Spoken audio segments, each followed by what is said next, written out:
तार है महका महका सोंधी माटी का बिहार है।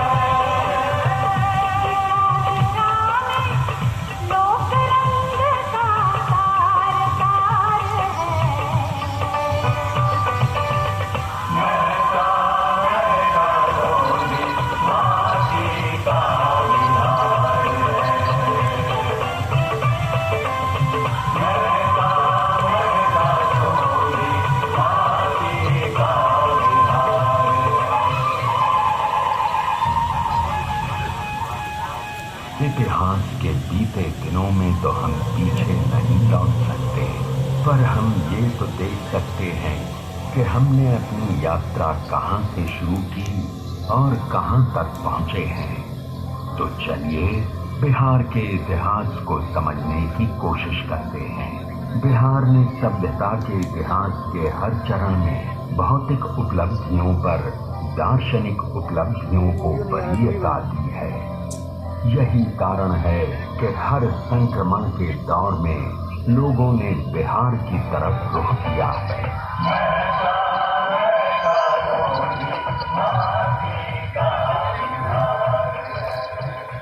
बिहार ने विश्व सभ्यता को पहला गणतंत्र तो दिया ही, विदेह राज जनक के रूप में पहला दार्शनिक राजा भी किया। ये भी विश्व सभ्यता में एक अद्भुत उदाहरण है कि जिस बिहार में आस्तिक दर्शन का सूत्रपात हुआ, उसी भूमि पर जैन एवं बौद्ध जैसे अन्य दर्शनों का भी सूत्रपात हुआ। वर्चस्ववादी संस्कृतियों के विरोध में यहाँ से आवाजें लगातार बुलंद होती रही हैं। आइए चलिए बिहार की कहानी की शुरुआत करते हैं।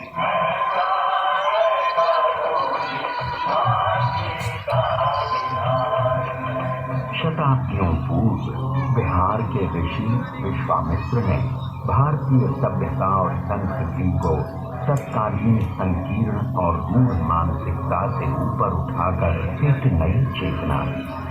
विश्वामित्र ऋग्वेद के अनेक मंत्रों के रचयिता थे। उनका आश्रम आज के बक्सर जिले में स्थित था। राम और लक्ष्मण को लेकर उत्तर बिहार में स्थित विदेह की सीता से मिलाने का काम विश्वामित्र ने ही किया। लोग जब अपने जीवन के सच, औचित्य, संवेदना और विडंबनाओं का प्रतिबिंब किसी व्यक्तित्व में पाने लगते हैं, तो उससे हद तोड़कर जुड़ने लगते हैं। सीता एक ऐसा ही व्यक्तित्व लेकर पैदा हुई। सीता ने अपने व्यक्तित्व से संपूर्ण नारी जगत को वो विश्वास दिया जहां उसे कभी अग्नि परीक्षा नहीं देनी होगी। बिहार की कहानी को थोड़ा आगे बढ़ाते हुए महाभारत काल में आते हैं। इस काल के दो महान योद्धाओं को याद कर लेना जरूरी है। पहले मगध के जरासंध और दूसरे अंगराज कर्ण, जो कि वर्तमान भागलपुर जनपद के राजा थे। भागलपुर में कर्ण का किला पुरातात्विक धरोहर के रूप में आज भी मौजूद है। क्योंकि कर्ण किसी राजघराने के वारिस नहीं थे, इस कारण उन्हें पग पग पर अपमान का घूंट पीना पड़ा था। वो एक महान धनुर्धर होने के साथ साथ महादान व्रती भी थे और इस व्रत की रक्षा में ही उन्हें जान गंवानी पड़ी।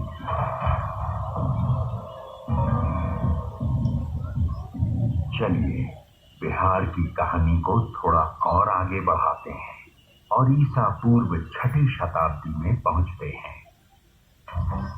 विश्व के इतिहास में ये वो दौर था जब पुरानी मान्यताओं को चुनौती दी जा रही थी।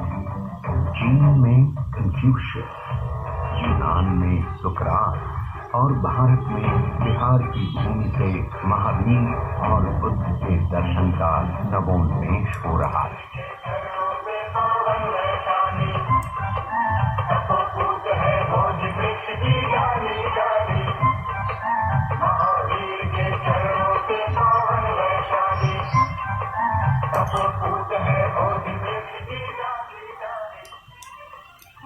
भगवान महावीर राजघराने में जन्म लेने के बावजूद बचपन से ही सांसारिक जीवन से विरक्त रहना चाहते थे।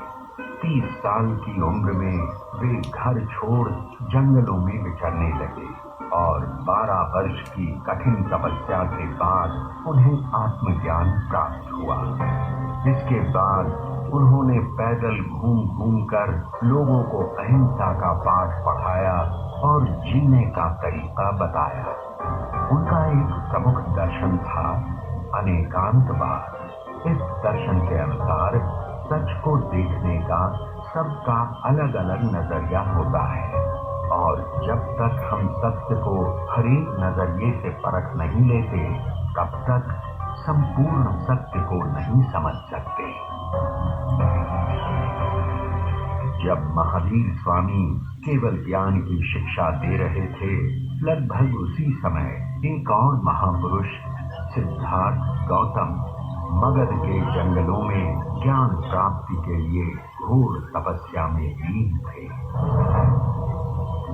इतिहास इस बात पर मौन है, पर हो सकता है महावीर और सिद्धार्थ गौतम मगध के जंगलों में एक दूसरे से मिले होंगे। आज से ठीक 2600 साल पहले वो भी क्या दृश्य था जब सिद्धार्थ गौतम ने गया से 15 किलोमीटर की दूरी पर निरंजना नदी के तट पर पीपल के वृक्ष के नीचे अंतिम ध्यान किया था।